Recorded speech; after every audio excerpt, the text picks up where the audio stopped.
તો હવે chapter number 2 દ્રાવણોની અંદર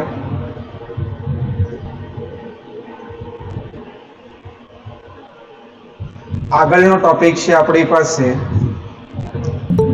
વાયુની પ્રવાહીમાં દ્રાવ્યતા.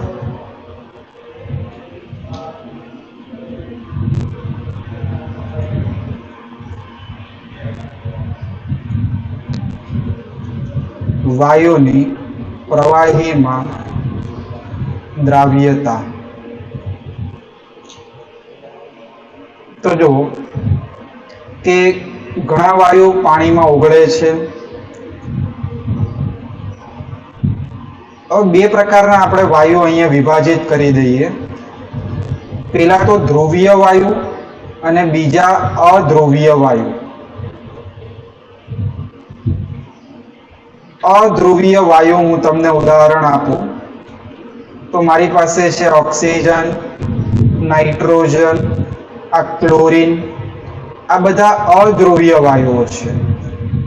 હવે આને જ્યારે પાણીમાં ઓગાળવામાં આવે છે ત્યારે અધ્રુવીય પદાર્થ પાણીમાં ઓછી માત્રામાં ઓગળશે.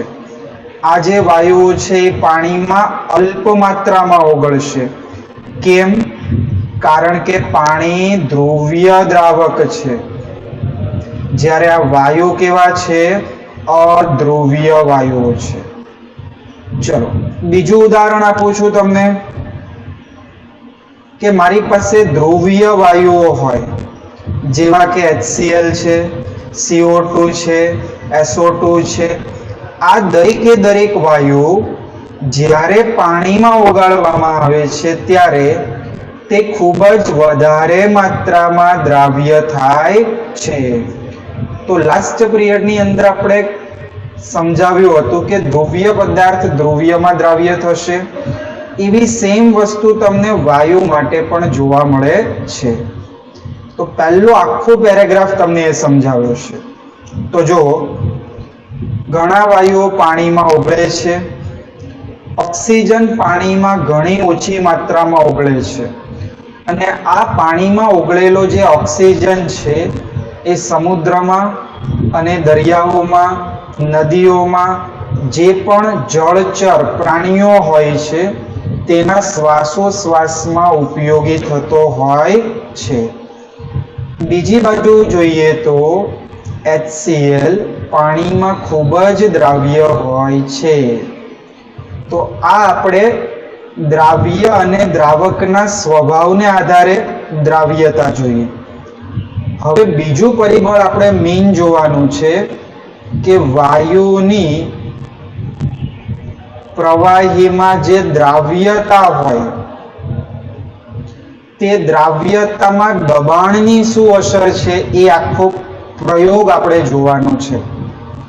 તો ખાસ અહીંયા સમજજો. તમને ચોપડીમાં એક આકૃતિ જોવા મળશે, આને આપણે સમજવાનું છે. આકૃતિ આખી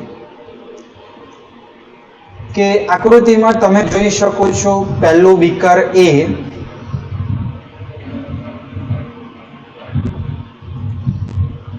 બીકર એમાં અહીંયા જે નીચેનો આ ભાગ છે આખો આ દ્રાવણ છે. આ ઉપરનો જે આખો સ્કાય બ્લુ કલરનો ભાગ છે એ વાયુ છે. ઓકે, સેમ વસ્તુ બીકર બી ની અંદર પણ જોવા મળે છે આપણને. આ દ્રાવણ છે, આ વાયુ છે. આ બંને દ્રાવણ અને વાયુની સપાટીની ઉપર એક તમને આ પિસ્ટન જોવા મળે છે. આ પિસ્ટન છે, બંને ઘર્ષણ રહિત પિસ્ટન છે. હવે આપણે શું કરીએ છીએ, બીકર એમાં એક જ વજન મૂક્યું છે, વેઇટ 1. કોઈ એક વજન આપણે મૂક્યું, કોઈ એક બ્લોક મૂકી દીધો. હવે અહીંનું જે કદ છે એ પહેલા જોઈ લો તમે. આ કદ, આ વાયુનું કદ છે. ધારો કે આને હું VA આપી દઉં, વોલ્યુમ ઓફ એ બીકર. અહીંયા જે આ કદ છે એને હું શું આપી દઉં છું, VB. તો પહેલી વસ્તુ મને આકૃતિ જોઈને જણાવો કે બંનેમાંથી કયા બીકરમાં વાયુનું કદ ઓછું છે?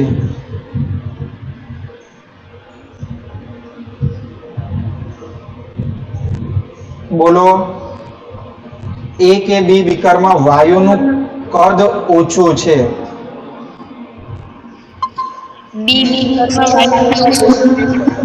હા, બીકર બી માં જોઈ શકાય છે વાયુનું કદ આ ઓછું દેખાય છે આપણને. કેમ? કારણ કે બીકર બી ની અંદર આપણે શું કર્યું છે? 3 બ્લોક મૂક્યા. એટલે પિસ્ટન શું થયું? અંદરની બાજુએ ખસ્યું.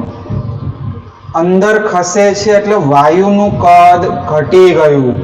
હવે ધોરણ 11 ની અંદર ચેપ્ટર નંબર 5 એમાં બોયલનો નિયમ યાદ કરો. બોયલનો નિયમ શું હતો? અચળ તાપમાને વાયુનું દબાણ એ વાયુના કદના વ્યસ્ત પ્રમાણમાં હોય છે. તો મને હવે જણાવો કે બંને બીકરમાંથી કયા બીકરમાં વાયુનું જે દબાણ છે, આ જે ઉપર જે વાયુ દ્વારા ઉત્પન્ન થતું દબાણ છે એ વધારે હશે? એ બીકરમાં કે બી બીકરમાં? બી બીકરમાં. યસ, બી બીકરમાં તમને વાયુનું દબાણ વધારે જોવા મળશે. અને વાયુનું દબાણ બી બીકરમાં વધારે છે માટે અહીંયા જોઈ શકાય છે કે વધારે માત્રામાં આ જે બ્લેક કલરના ડોટ છે ને એ વાયુ છે.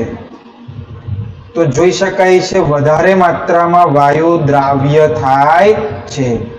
એટલે અહીંયાથી આપણે એક જ પોઈન્ટ મેઇન તારવી શકાય કે વાયુની દ્રાવ્યતા એ દબાણના સમપ્રમાણમાં હોય છે.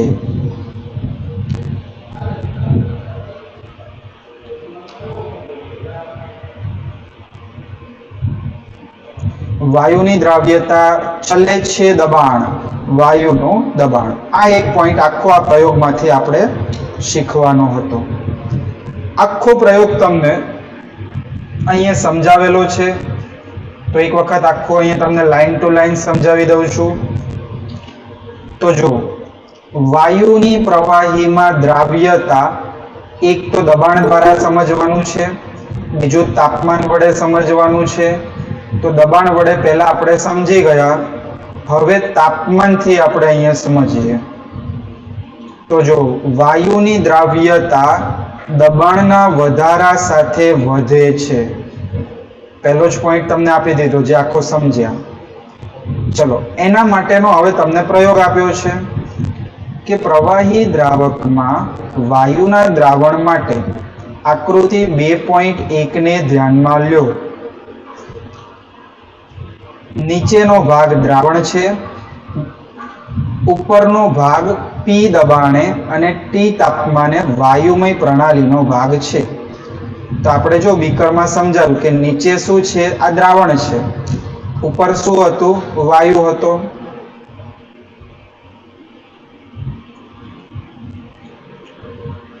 આ પ્રણાલીને ગતિશીલ સંતુલન અવસ્થામાં હોવાનું ધારો. ગતિશીલ સંતુલન એટલે શું થશે કે તમારી પાસે અહીંયા આ નીચે દ્રાવણ છે, ઉપર વાયુ છે, આ બંધ છે. ગતિશીલનો અર્થ એવો થાય કે જેટલું વાયુ અંદર દ્રાવ્ય થશે તેટલો જ દ્રાવ્ય થયેલો વાયુ ઇવાપોરેટ થશે, બાષ્પીભવન પામશે. એને આપણે ગતિશીલ સંતુલન કહેવાય. જો અહીંયા આપ્યું છે એટલે કે આ પરિસ્થિતિમાં દ્રાવણમાં દાખલ થતા અને દ્રાવણ કલાને છોડી દેતા વાયુના કણનો વેગ સરખો હોય છે. હવે આકૃતિ 2.1 માં દર્શાવ્યા પ્રમાણે દ્રાવણ કલાની ઉપર વાયુના દબાણને આપણે વધારીએ. તો વાયુનું દબાણ કઈ રીતે વધાર્યું? કદને ઘટાડીને. બોયલનો નિયમ યાદ કરો, કદ ઘટે એટલે વાયુનું દબાણ વધી જાય. આથી દ્રાવણના પ્રતિ એકમ કદમાં વાયુમય કણોની સંખ્યા વધશે. એકમ કદની અંદર વાયુના કણોની સંખ્યા વધી ગઈ, કારણ કે વાયુને આપણે કમ્પ્રેસ કરી દીધો, સંકોચિત કરી દીધો. અને વેગ, જેમાં વાયુમય કણો દ્રાવણની સપાટીને અથડાય છે, તે પણ વધે છે.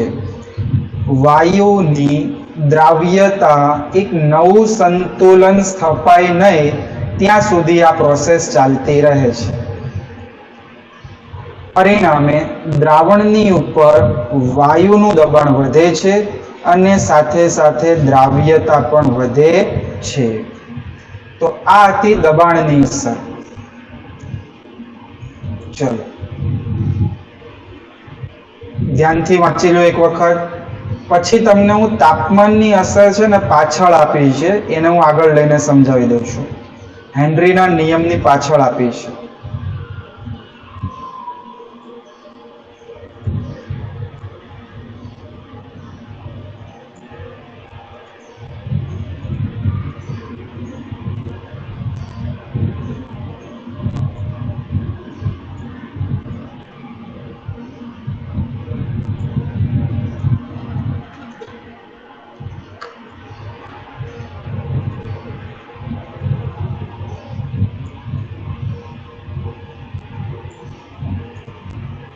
ચલો તો હવે આપણે તાપમાનની અસર જોઈએ.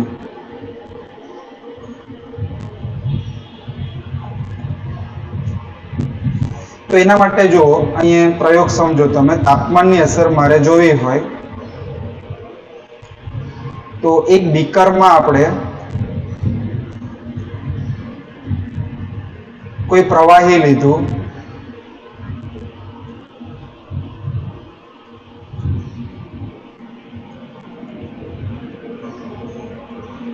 હવે આની અંદર હું વાયુને દ્રાવ્ય કરું છું.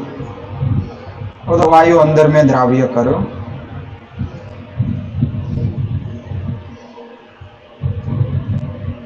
હવે આ બીકર બંધ છે, અત્યારે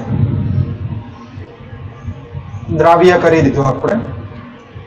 શરૂઆતમાં તાપમાન અચળ હતું, અચળ તાપમાને આ બધું કરી દીધું આપણે. હવે શું કરીએ છીએ આપણે? બીકર ખુલ્લું કરી દીધું છે અને તાપમાન આપણે વધારીએ છીએ. તાપમાનમાં વધારો કરીએ તો શું થશે? તો જે પણ વાયુ આપણે દ્રાવ્ય કર્યો છે તે વાયુ વરાળ બનીને પ્રવાહી દ્રાવકમાંથી દૂર થઈ જશે. માટે આપણે કહી શકાય કે તાપમાનમાં વધારો કરવામાં આવે છે તો વાયુની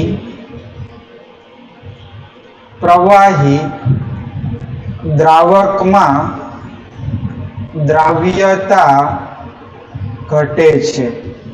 તાપમાન જેવું તમે વધારશો એટલે જે દ્રાવ્ય થયેલો વાયુ છે એ દ્રાવ્ય થયેલો વાયુ એ ઉડવા મળશે.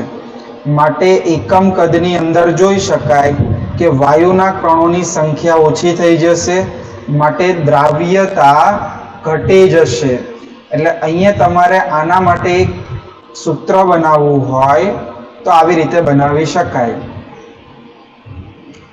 વાયુની દ્રાવ્યતા ચલે છે 1/ટેમ્પરેચર, તાપમાન. તાપમાનમાં વધારો કરો તો વાયુની દ્રાવ્યતા ઘટી જશે. તો આ પણ વાંચી લો એક પેરેગ્રાફ. આ પેરેગ્રાફમાંથી આ એક મેઇન પોઈન્ટ લખવાનો છે.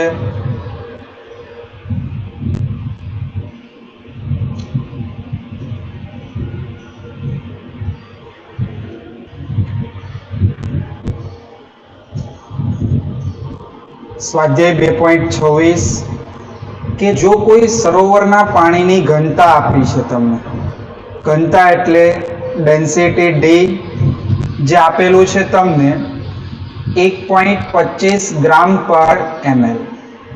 એટલે ડી બરાબર મેં અહીંયા લખી દીધું 1.25 ગ્રામ પર ml.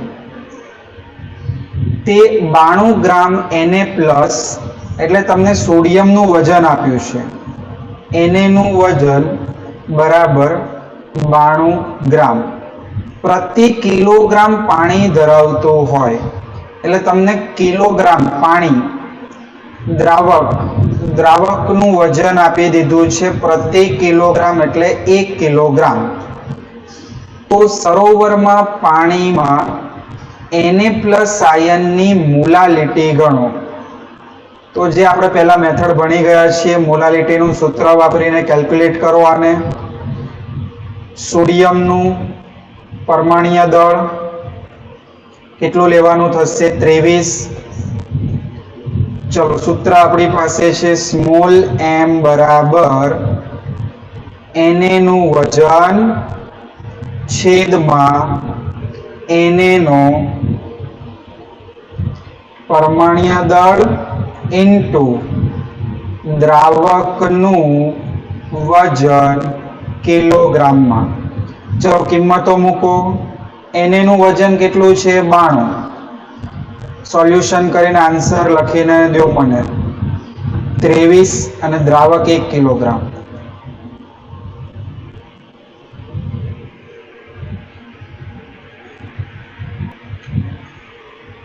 તો આનું સાદુરૂપ કરશો એટલે 4 જવાબ આવશે.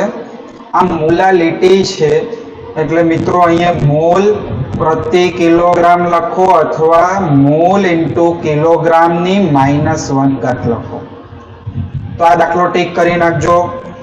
હવે એના પછી જો સ્વાધ્યાયનો 2.27 પણ ટીક કરી નાખો. આપણા 2 માર્ક્સના દાખલા છે.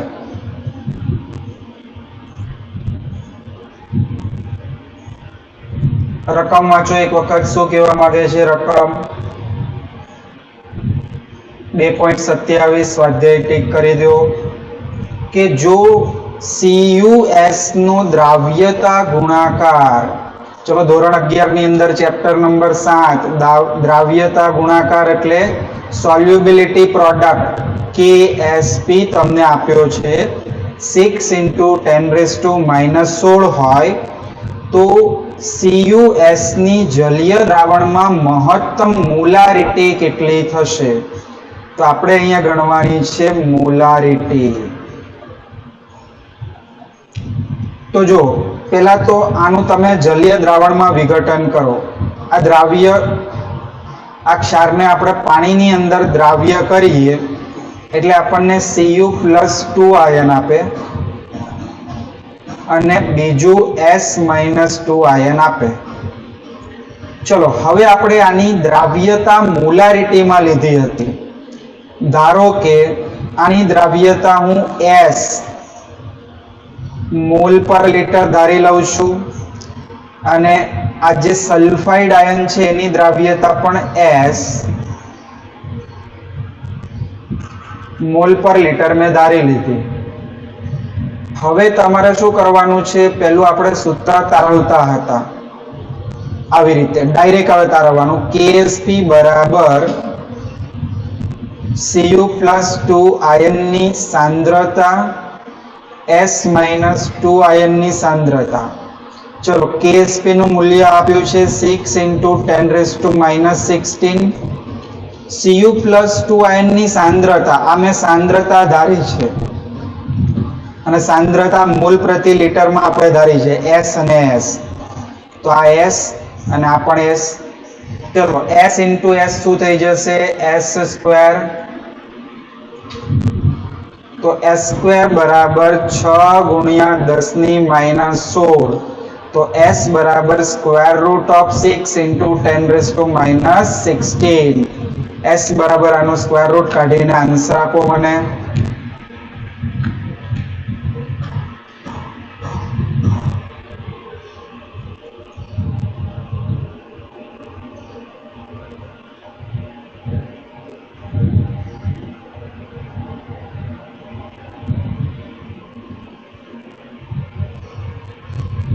चलो आंसर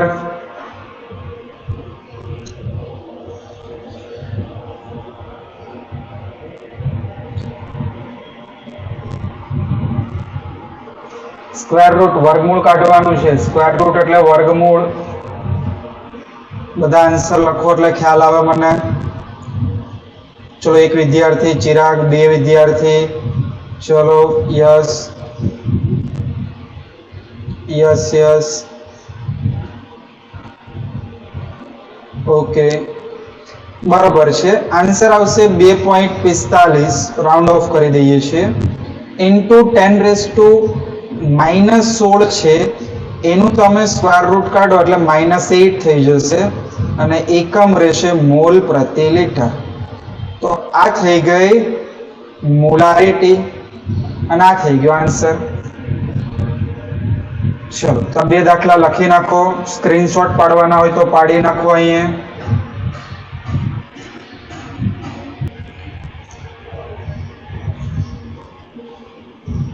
तो जो 2.28 में तमने आप्युं छे स्वाध्यायनो के 6.5 ग्राम एस्पिरिन ने 450 ग्राम एसिटोनाइट्राइल में ओगाळवामां आवे छे तो एस्पिरिन नी एसिटोनाइट्राइल में दळथी टकावारी गणो। जे आपणे अगाऊ भणी गया छीए એટલે આપણને पर्सेंटेज वेट बाय वेट गणवानुं कहे छे। હવે તમને દ્રાવ્ય આપ્યું છે એસ્પિરિન એટલે હું અહીંયા લખું છું દ્રાવ્યનું વજન 6.5 ગ્રામ। द्रावक तमारी पासे छे एसिटोनाइट्राइल CH3CN तो मैं ये लखी दीधुं द्रावकनु वजन 450 ग्राम। तो तमारे दळथी टकावारी शोधवी होय तो एनु सूत्र याद करो। बोलो सूत्र बोलो, कोण बोलशे सूत्र?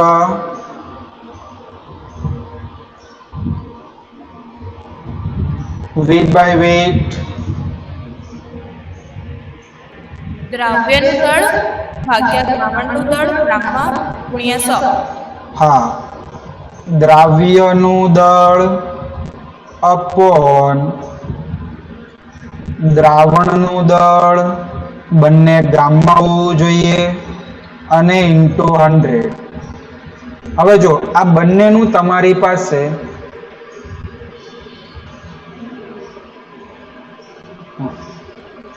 આ બંનેનું તમારી પાસે વજન છે તેનો સરવાળો કરી દો। 456.5 ગ્રામ એટલે આ તમને મળશે દ્રાવણનું દળ।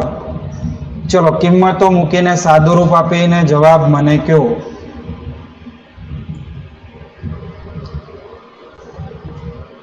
बराबर है 1.42%। चलो बाकीना दरेक विद्यार्थी फटाफट किंमतो मूकीने जवाब आपो।